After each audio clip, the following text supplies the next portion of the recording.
अर्जुन से कहा, हे पार्थ, धातुओं में मैं सोना हूँ, इसलिए भैया अनीति से कभी धन मत कमाना, अनीति से किसी का धन मत हड़पना। अनीति से धन होता है वर्ष 5 और 7, वो तुलसी 12 वर्ष में उस जड़मूल से जाओ।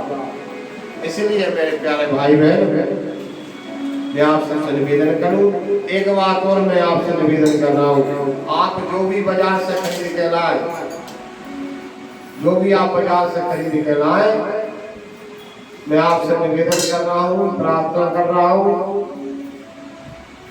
वो आप भगवान को अर्पण कर दें। क्योंकि जो भी आप खरीदते, वस्त्र है, भोजन है, फल है, आभूषण है, सोना चांदी, सब दोष है।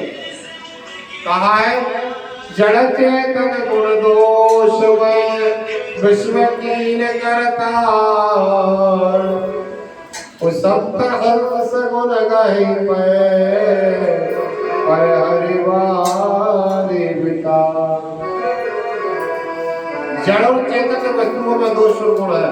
आप कभी भी रानी हार ना है, कोई भी हार लेके आए, आभूषण लेके आए, तो उसे मेरे नंबर ला करके माता लक्ष्मी को, राधा जी को, दुर्गा जी को पहना दो या ठाकुर जी को पहना दो।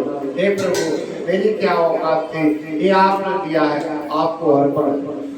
फिर वो सोना सोना नहीं रहेगा, वो सोना आपका कवच बन जाएगा, वो आपका ताबीज बन जाएगा।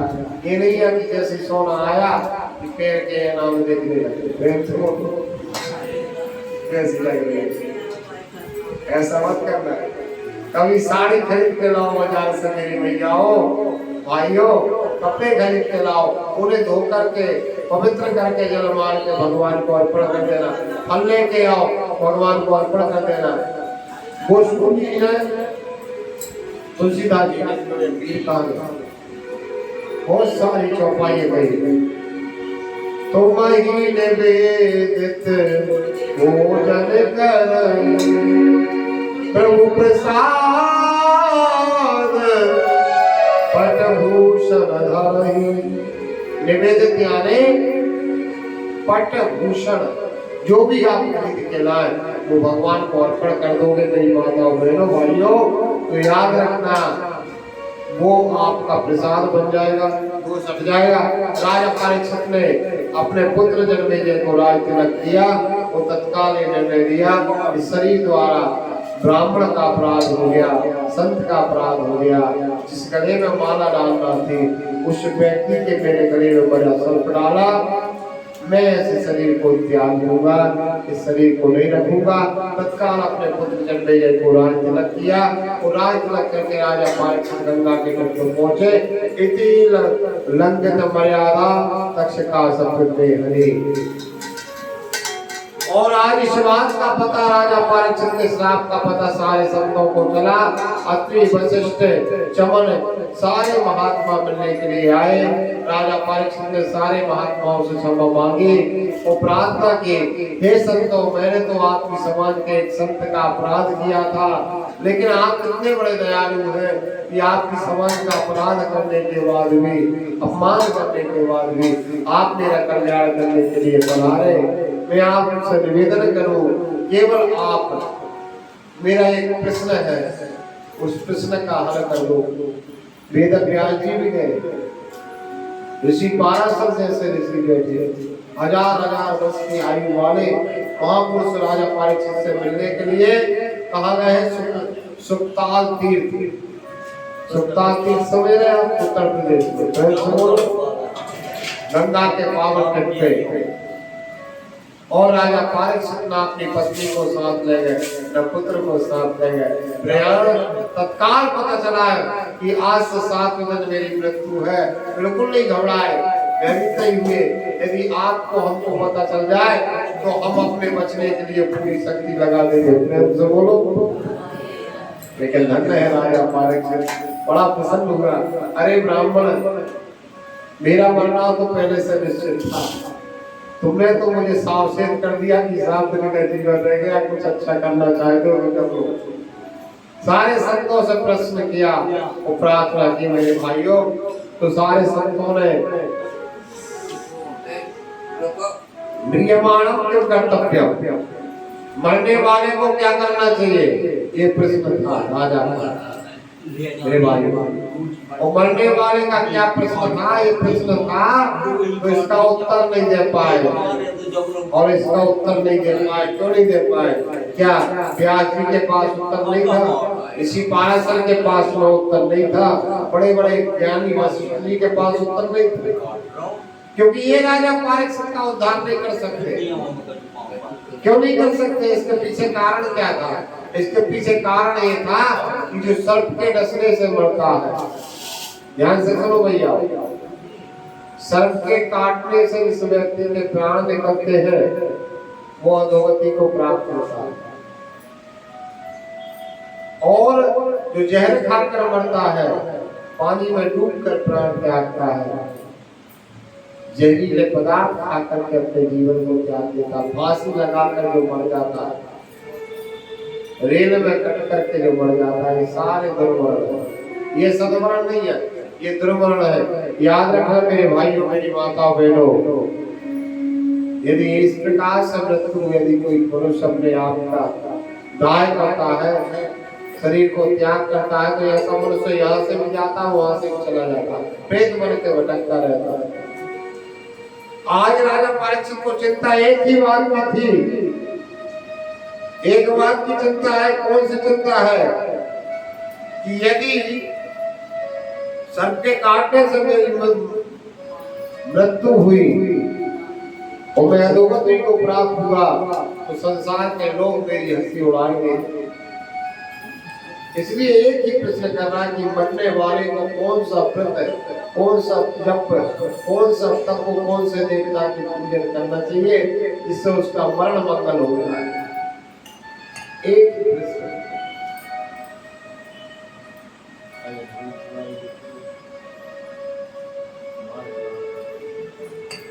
बोलो माते बिहारी लाल की। और इस प्रकार से जब संतों ने उत्तर नहीं दिया, तो रोने लगे राजा परीक्षित ने भगवान से प्रार्थना की, हे प्रभु, आपने मुझे गर्भ में तो दर्शन दे दिए, गर्भ में दर्शन दे करके अपना भक्त बना लिया, और यदि आज मैं सर्प के काटने से मेरे प्राण निकले, वो मेरी मुक्ति नहीं हुई, तो याद रखना प्रभु, संसार में मेरा कोई महत्व नहीं रहेगा। हे प्रभु दया करो, अंत भला तो सब भला, और अंत बुरा तो अंत बन जाए भैया। हमारी बाद में हंसी ना हो, हमारी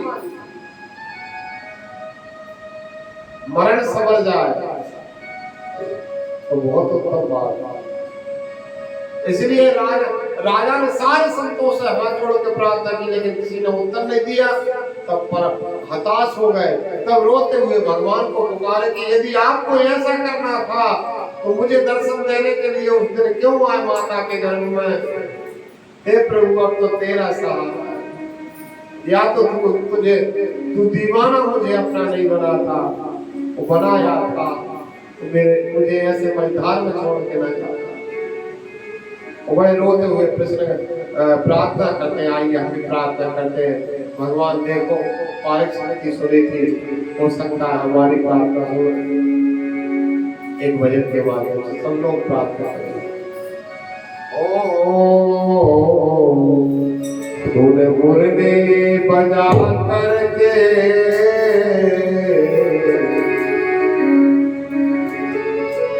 तूने मुरली बजा करके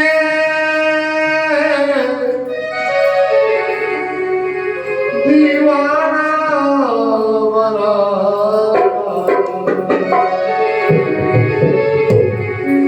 तूने मुरली बजा करके दीवाना बना।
Thank you.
इस दास की ये करती है, आप भी लगा लेना मेरे साथ दाता के तरीके सेवा करके, पानी की सेवा करके भगवान से एक अर्जी लगाओ द्वार का पीछे। बस इतनी दुआ मेरी कभी दूरी ना हो तेरी, बस इतनी दुआ मेरी कभी दूरी ना हो तेरी, बस इतनी दुआ मेरी कभी दूरी ना हो तेरी, बस इतनी दुआ मेरी कभी दूरी ना हो तेरी।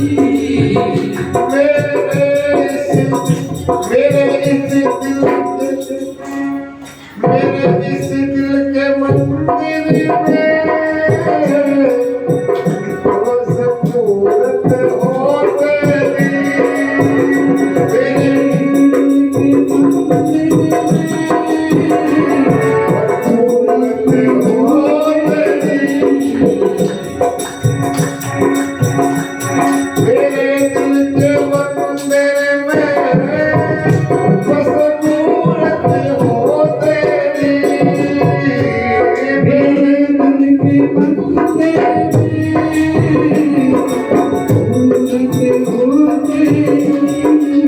और है प्रभु आपसे कहना है, हे श्याम सुंदर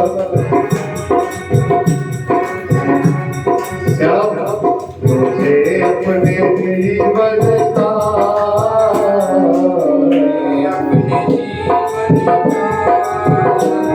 मुझे अपने जीवन का अब सारा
पारीक्षित में रोते हुए भगवान से नाना करके प्रार्थना की।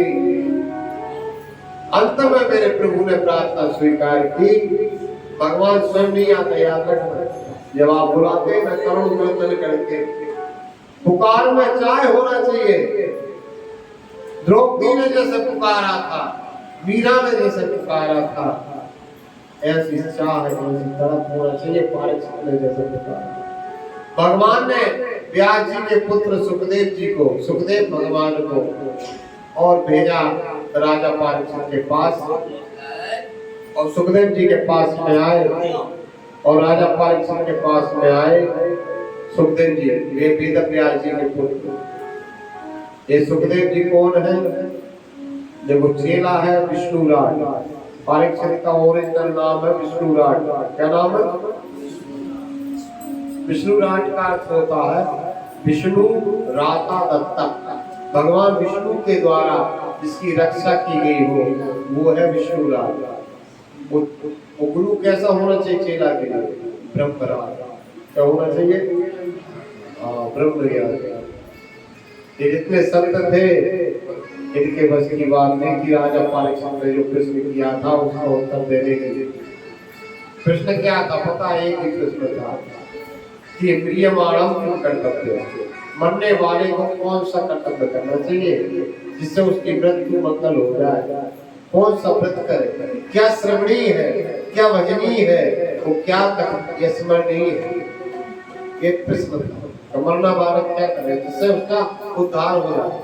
और आप लोगों में भी यदि कोई मरने वाला हो तो ये काम जरूर करे आदेश से। अगर ऐसा लग रहा हो आपको कि कभी हमें मरना पड़ेगा तो ये काम आदि से करना पड़ेगा। करने लगना। और यदि आप लोगों को कोई अमर बैठा हो, अमर हो तो मेरी बात मत मानना। मरने वाले हो कभी न कभी 100-200 साल में तो मेरी बात नहीं है। ये बात राजा पारीक्षित की है। तीन काम करना चाहिए सुखदेव जी की पूजन की। वो वेद व्यास भगवान के पुत्र साक्षात भगवान क्या ने कहा भागवत में? तत्रा भगवद भगवान व्यास पुत्रो यदेक्षया गामठ मानो न प्रेक्षा अनाक्ष निंगोल जलावतुष्ट प्रतश्च वालैरवधूतवेशा। सुंदर 16 वर्ष की अवस्था है। वो साक्षात व्यास नंदन, व्यास भगवान के पुत्र साक्षात सुखदेव भगवान ने संतों की सभा में जहाँ पारीक्षित गिड़गिड़ा रहे थे अपनी मुक्ति के लिए, उस सभा में प्रवेश किया। 16 वर्ष की उम्र है, 4 अंगुल की लंगोट धारण किए हैं, 12 अंगों में तिलक दिख रहा है। ऐसे अलक्ष्य लिंगो परम त्यागी परमहंसों के परमहंस,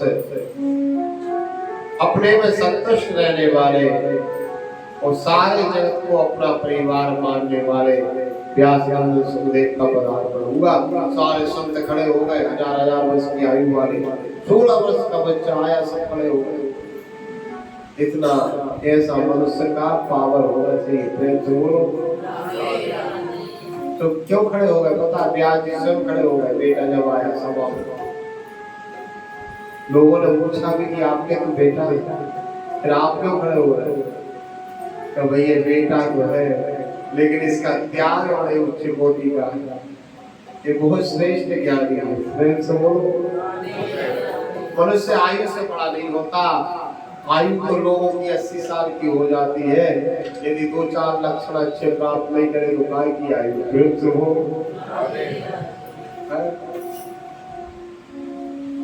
आयु से बड़ा नहीं होता, मनुष्य ज्ञान से बड़ा होता है। आज सारे संत खड़े हो गए। राजा पारीक्षित ने सुखदेव जी के चरण धुलाए, चरणोदक लिया। वो कहने लगा तेषां संस्मरणात् साम सद्या सुद्यन्ति वै गिरा। वो घर पर पवित्र हो जाता है जिस घर में आप जैसे ब्राह्मण के चरण पड़ जाए।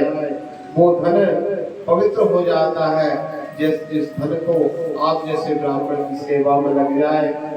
और महाराज आप जैसे ब्राह्मण की यदि वाणी और श्रवण करने मिल जाए तो साथ साथ जीव का कल्याण हो जाता है। अट्ठाप्रतिशत सत्संग योगी नाम परम गुरु। आप तो परम योगियों के भी गुरु हैं।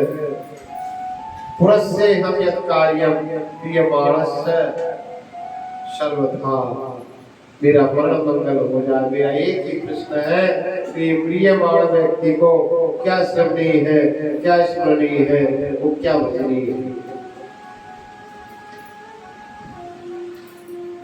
सुखदेव जी हंसने लगे, बोले राजन तूने ऐसा प्रश्न कर दिया कि अब मुझे लगता है कि 7 दिन मुझे यहाँ रुकना पड़ेगा। वैसे मैं रुकता नहीं हूँ, लेकिन यदि तू राजन मुझसे ये बात कह देता कि मुझे बचा लो, मुझे सर्प काटेगा, आपके पास ऐसी कोई विद्या है जो सबके विष को नष्ट कर दे, तो मैं उठ के चला जाता बगैर बोले।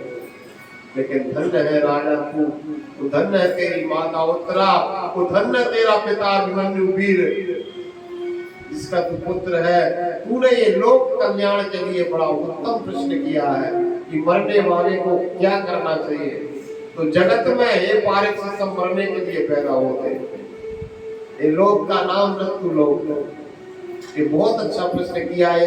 ये बात मैं तुझे बता रहा हूँ, यदि ये बात भारत का प्रत्येक व्यक्ति करेगा तो वो संसार के किसी भी कोने में मर जाए, उसका मरण अमंगल नहीं होगा। वो सीधा भगवान वैकुंठनाथ के धाम में जाएगा, वैकुंठ में जाएगा। प्रेम से बोलो हे राजा, तू चिंता मत कर, तेरे पास बहुत समय है। 7 दिन बहुत होते हैं। कुछ डॉक्टर ऐसे होते ना, बीमारी बड़ी छोटी हो आपको, लेकिन वो बातें ऐसी कर देते हैं कि आपका हार्ट फेल होने हो जाता है। फिर तो बोलो है ना, कुछ लोगों का ऐसे गुरुओं में डॉक्टरों जैसे कुछ डॉक्टर ऐसे होते हैं जो बीमारी भले ही छोटी हो, उनके शब्द सुन करके आप घबरा जाते हैं, बेचैन हो जाते हैं, हजारों 50 हजारों की जांच करवा डालते हैं। बोलो। और कुछ डॉक्टर ऐसे होते हैं, इतने महान होते हैं कि बीमारी भले ही बहुत बड़ी हो, लेकिन वो बात ऐसी कर देते हैं, अरे कुछ नहीं है, किसने कह दिया आप पूर्ण स्वस्थ हैं, बहुत अच्छे हैं, थोड़े दिन दवाई खाओगे ठीक हो जाओगे। भले ही आपको बहुत बड़ी बीमारी, लेकिन उनकी बातों सुन करके आपकी आधी बीमारी वैसे ही खत्म हो जाती। तो सुखदेव जी उच्च कोटि के डॉक्टर थे। उन्होंने कहा मोक्ष मुक्ति प्राप्त करना चाहते हैं, 7 दिन बहुत होते। राजा खड़वांग की एक क्षण के अंदर मुक्ति हो गई। तुम्हारे पास तो 7 दिन, आज से एक काम करो, 7 दिन तक हमें क्या करना चाहिए। भागवत की कथा कितने दिन होती? 7 दिन होती।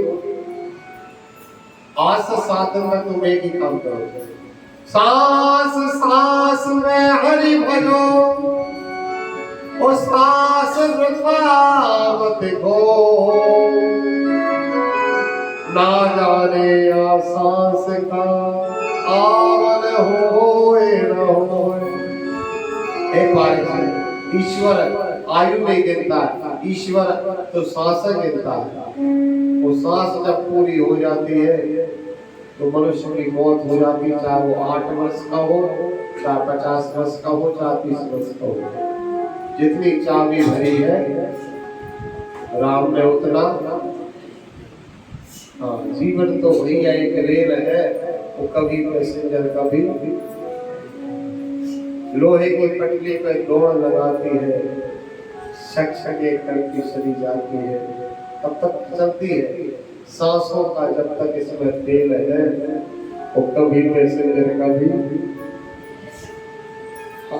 इसलिए मेरे प्यारे से कांवरियाने सते प्रश्न कतो लोक हितंद्रको आत्मविश्वतां पुंसां श्रोतव्याद श्रियाप।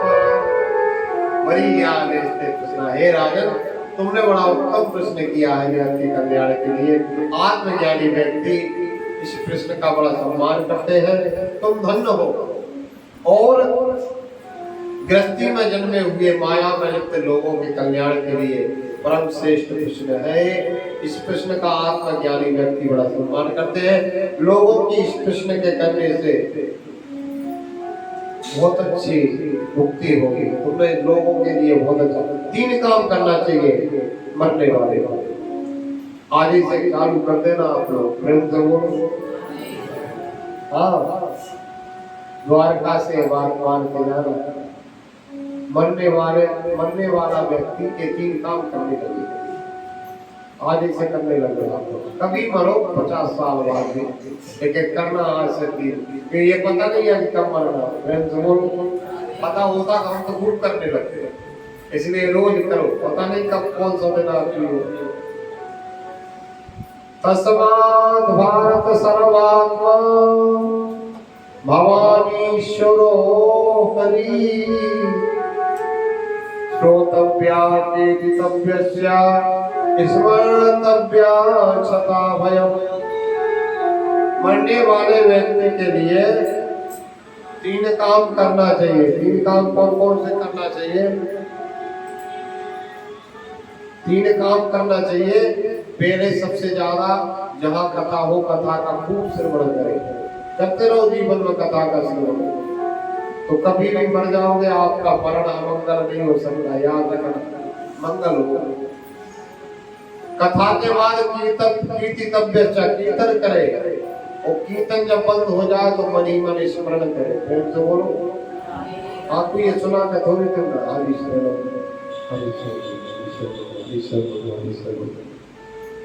कुछ भी इसमें याद आती रहेगी। ये 3 काम करोगे प्यारे बंधुओं, तो कभी भी कहीं भी मर जाना आपको यम के दूत स्पर्श नहीं करेंगे। और किसी कंपनी के आप भी बन जाओ, एक आध कंपनी में जुड़ जाओ, अच्छी कंपनी जो लिमिटेड कंपनी होती है। हर कंपनी का एक मार्ग होता है, ऐसी भगवान की कंपनी की मार्ग होते हैं, तिलक मार्ग, तिलक है ना मार्ग। तो आपको जो कंपनी अच्छी लगे वहां से जुड़ जाओ, उसका मार्ग धारण कर लो, अरे तिलक धारण कर लो। चंदन मार्ग जैसे ISI मार्ग आता, तो जैसे मान लो आप राम कृष्ण के भक्त हो, कृष्ण के भक्त हो, तो मेरे जैसा तिलक लगाना चालू कर दो। प्रेम से बोलो, है ना? यदि राम के भक्त हो तो लगेगा इसी प्रकार से, थोड़ा सा यहाँ से चेंज हो जाएगा, फिर से डंडा हो जाएगा। यदि शिव के भक्त हो, शिव की कंपनी वाले बनना चाहते हो, तो त्रिपुर धारण करने लगो। शिव पुराण में लिखा है, जिसके मस्तक पे त्रिपुर, गले में रुद्राक्ष की माला, मुख में शिव नाम होगा, ऐसा व्यक्ति चलती प्रति त्रिवेणी संगम। क्या है वो? पुरुष नहीं है वो पुरुष, वो त्रिवेणी संगम में चलता रहता, तीर्थराज प्रयाग। तुलसी की माला धारण करो, द्वारका में अच्छी अच्छी मालाएं मिलती है। हार पहनो चाहे मत पहनो, लेकिन तुलसी की माला जरूर धारण कर लेना। माता एक 20-20 रुपए माई पतले पतले छोटे छोटे दान देंगे, उसको जरूर धारण करो। यदि राम कृष्ण के भक्त हो, गोविंद के नारायण के भक्त हो, तो गले में तुलसी अवश्य हो। तुलसी पट्टा है, रुद्राक्ष पट्टा है। जैसे कुत्ता के गले में पट्टा बंधा हो तो लोग क्या कहते हैं? तो बोलो पालतू, इसको किसी ने पाला, पट्टा बंधा। वो जिसके गले में पट्टा ना देखे तो उसको क्या कहते हैं? फालतू। हाँ, फालतू कहते हैं। तो भैया आप फालतू बनो, फालतू मत बनो। सवेरे एक आध तो देखे आपके शरीर। हाँ, ये बात मेरी मान लेना, माला खरीद लेना, तो सिर्फ रुद्राक्ष जो भी खरीदा हो, उल्टी सीधी चीजें खरीद के भरते जाओ, पैसा क्यों बर्बाद कर? लोहा लकड़ मत खरीदो, बेमतलब की चीजें खरीद के ले जाते हो। मैं माताओं को आज चिल्ला चिल्ला के मैं घर लगता है, हजरी मैया हो कहाँ बैठ द्वार कौन शॉपिंग कर रहे, चक्कर में मैं रुक्मिणी मंदिर का दर्शन नहीं कर पाया। जो बोलो कुछ भी नहीं लगी, वो पता नहीं कहाँ का पकड़ने लगती है। उधर पता है यहाँ से डबल रेट मिलता है, क्योंकि घेरा समुद्र सब बाड़ा बाड़ा उसको सब निकालते हैं। जब दर्शन करने जाओ तो खरीदी मत करना, याद रखना कभी भी अपनी में जाओ केवल दर्शन करना, दूसरी चीज में मन न जाए, भगवान के ऊपर मन जाने के।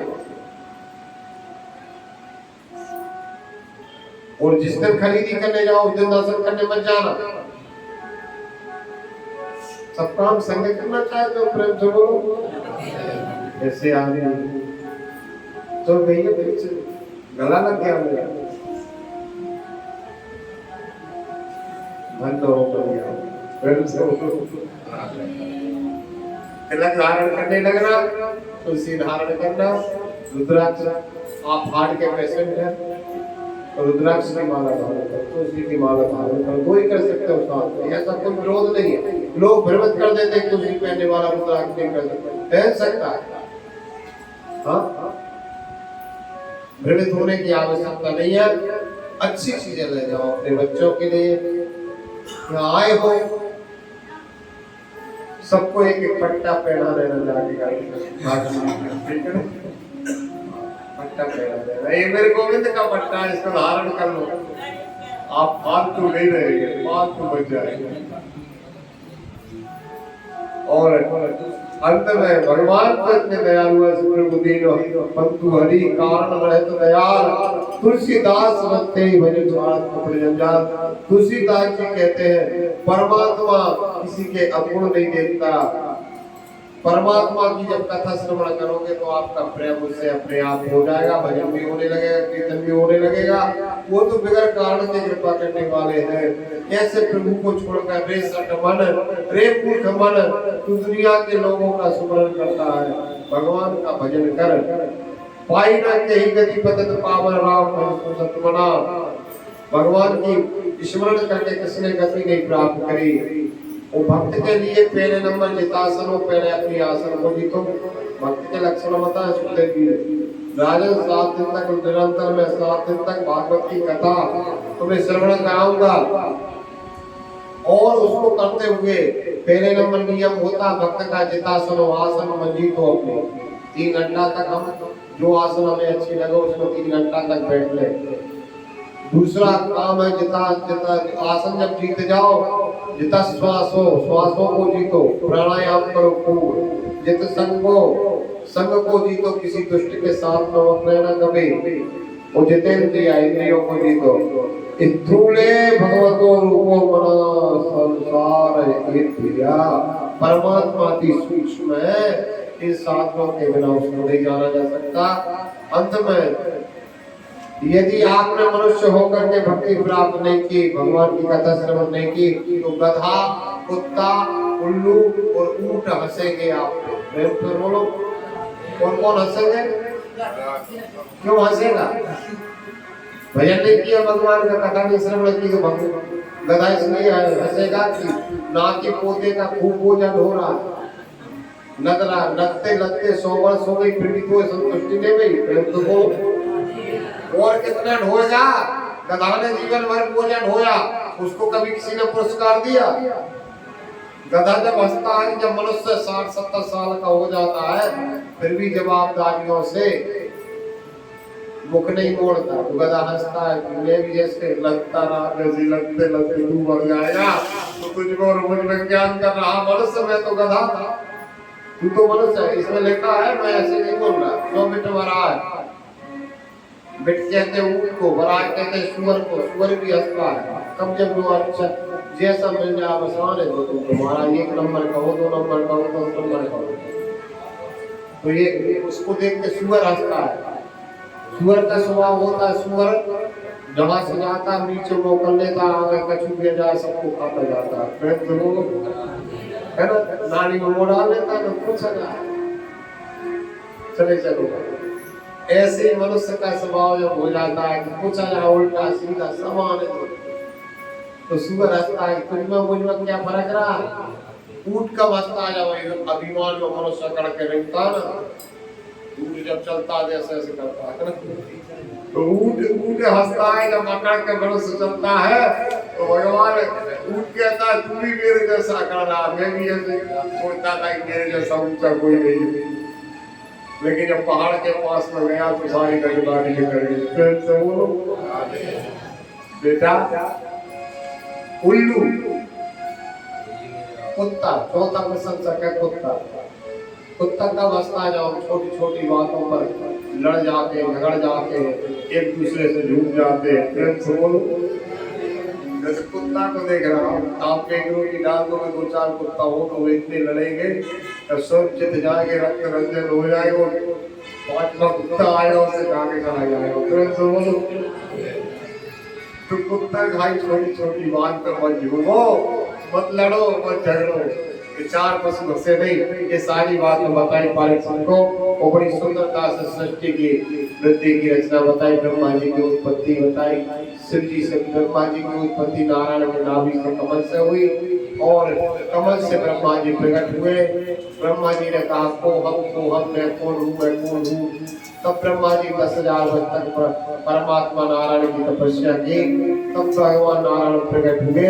ब्रह्मा जी को 4 श्लोक की भागवत भगवान नारायण ने श्रवण कराई। अहिमेवा समेवा के नान्या से परम पश्चात हम दे सचो एक से सौम्यम प्रत्येकम नस्तिये तो तत्विये कर्मे तो प्रत्यादात प्रोपाया यथा आत्मा यथा महात्ति भूतानि भूते सुचा प्रजस्मन प्रस्थान प्रस्थानु तदाते तदेकम एतावदे जिज्ञासा जिज्ञासुरात्मा अनुवत अनरब्धते ये गाभ्याम यस्या सर्वत्र सर्वदाय। 4 श्लोक ब्रह्मा जी को नारायण सुनाए। 13 श्लोक में सत्य क्या है, दूसरे में जगत क्या है, तीसरे में माया क्या है और चौथे में आत्मा क्या है। सारा ब्रह्म ज्ञान दे दिया ब्रह्मा जी को।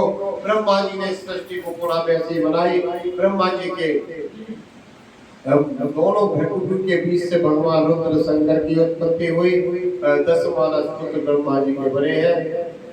हृदय से धर्म की उत्पत्ति हुई, पीठ से अधर्म की उत्पत्ति हुई, होठ से ब्रह्मा जी के लोक की उत्पत्ति हुई और दक्ष प्रजापति इत्यादि 10 मानस पुत्र। 10वें मानस पुत्र के रूप में देव ऋषि नारद गोदी से प्रकट हुए। और स्त्री, पहली स्त्री का नाम क्या है आप लोग बताएं? इस मनवंतर की पहली स्त्री कौन थी बताओ जल्दी। उनको बंद कर लो थोड़ी देर के लिए, ठीक है ना। पहली स्त्री कौन थी पृथ्वी की बताओ जल्दी। सतरूपा। बहुत महाराज ब्रह्मा जी के दाएं अंग से महाराज मनु, बाएं अंग से सतरूपा, वो छाया से कदम से प्रकट हुए। इन 3 महापुरुषों से ही सारे ब्रह्मांड की उत्पत्ति हुई, सारे मनुष्यों की उत्पत्ति हुई। तो इस रिश्ते से माना जाए हम सब एक है, वसुदेव कुटुंबकम।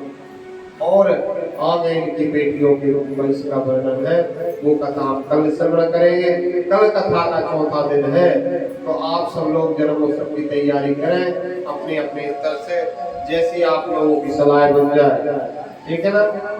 देखो मैं अकेला क्या क्या करेगा बताओ, क्योंकि आप सबकी व्यवस्था मुझे देखना पड़ती है, ठीक है ना। तो थोड़ा सा गड़बड़ हो जाती है, लोग पुराने लगते हैं, छोटों को बोलने लगते हैं मन में, तो मुझे कष्ट होता है। प्रेम से बोलो, है ना। मेरे भैयाओं, ये बाहर विदेश है, प्रदेश है, और यहाँ पे सब चीजों को करना बहुत, हम लोग 2-4 आदमी की व्यवस्था बनाने में गड़बड़ा जाते हैं। तो यहाँ तो पता नहीं कैसे भगवान द्वारकाधीश करवा रहे हैं और हो रहा है। मेरा आपकी कृपा से सब काम हो रहा है, करते हो तुम कन्हैया। आज हमारे इस कार्यक्रम में भोजन प्रसादी के लिए, भंडारे के लिए जिन भक्तों ने अपना सहयोग किया है, उनके पवित्र नामों की घोषणा मैं यहाँ से करना चाहता हूँ। सर्वप्रथम पिपरिया से पधारे हमारे आदरणीय मुनीम जी, आरसे जी, उन्होंने 2100 रुपया प्रदान किए। एक बार जोरदार तालियां इनके लिए। और वो बिल्कुल अगल से दिए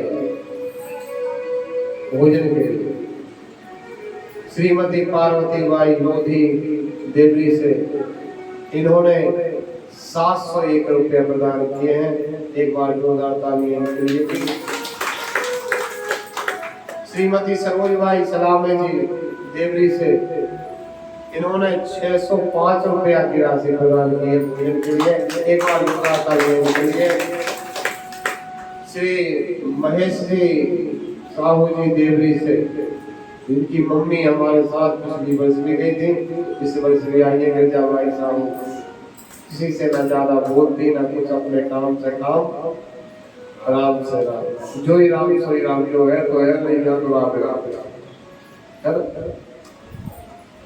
तो उन्होंने भी 601 रुपये का सहयोग प्रदान किया। एक बार तालियां। आदरणीय हमारे भगवान दास जी देवी से दोनों पति पत्नी आए हैं। 1011 रुपये की राशि इन्होंने प्रदान की है। एक बार जोरदार तालियां। हमारे आदरणीय भैया गौरी जी राजपूत करेली से 251 रुपये एवं 50 किलो किसी का अन्नदान का सहयोग किया है। एक बार जोरदार तालियां गौरी भैया के लिए, जो स्वस्थ उनका गड़बड़ है लेकिन फिर भी वो पूरे साथ दे रहे हैं और सब परिवार आए हैं। मैं भगवान द्वारका जी से प्रार्थना करूंगा, पूरी सतायु भगवान करे, उनके संपूर्ण रोग दोष हर ले। ऐसी भागवत जी से सभी भक्तों के लिए प्रार्थना करता हूँ। और आप सबका ये कार्यक्रम है, आप सबका ये सहयोग धाम में लगेगा तो आप ही इसका फल जानते हैं। जब तो कर रहे हैं, मैं क्या बताऊँ बार बार, मैं जो बोलो यहाँ तो सब द्वारकाधीश के प्रति जो आप खर्च कर रहे हैं, इस संसार में धन को कोई बचा नहीं पाया। धन की 3 गति होती है। पहली गति है दान, दूसरी गति है भोग और तीसरी गति है नाश। दान कर लो है तो, यदि उगर है तो ज्यादा आवश्यकता समय है तो दान कर लो। और दूसरी गति भोग, अच्छे से रहो, ऐसे जियो ऐसे कि जैसे कल ही हो अंत। जो बोलो फिर ये 2 बातों को भूलना मत।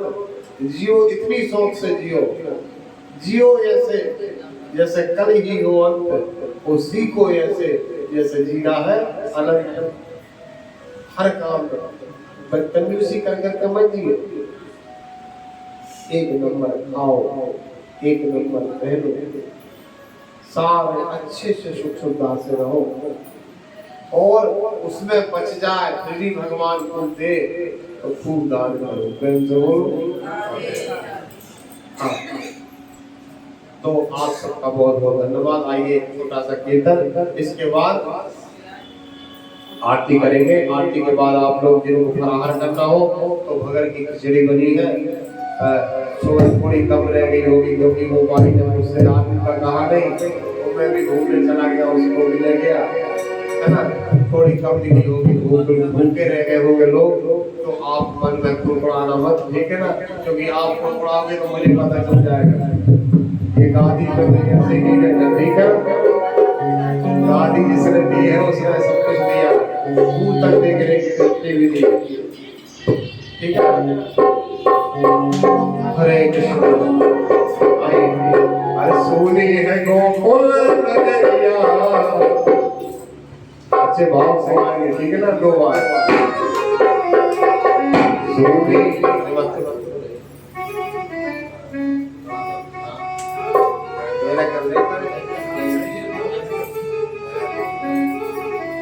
सोनी है गोकुल नगरिया, आजा सवैया। सोनी है गोकुल नगरिया,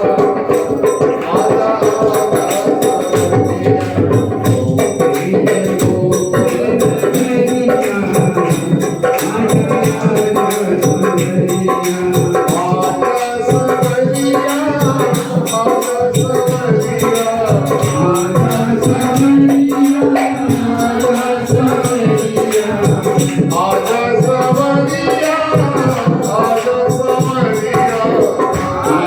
सवैया। सोनी है गोकुल नगरिया, आजा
कल चौथा दिन है आगे बजाना मुरलिया आजा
आपसे कहना है तुमको ढूंढे गुजरिया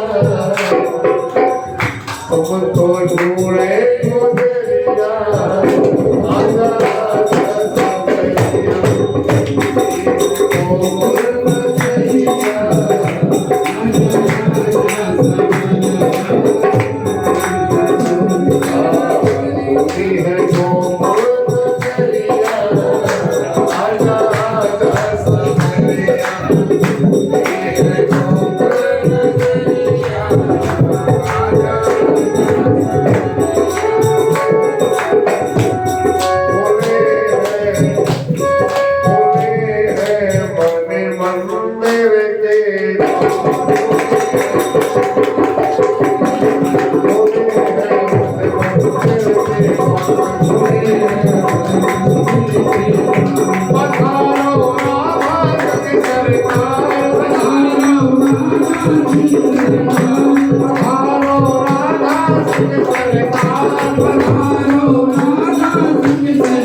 अरे खड़े हो जाए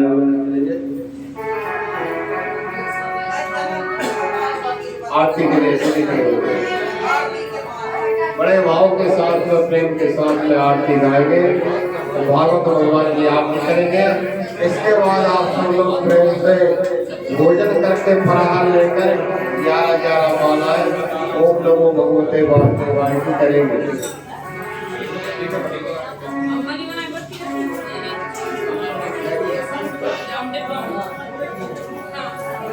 बोल रहा तो आप है, आप हो गई ना। ओम ज्वाला मानते नमः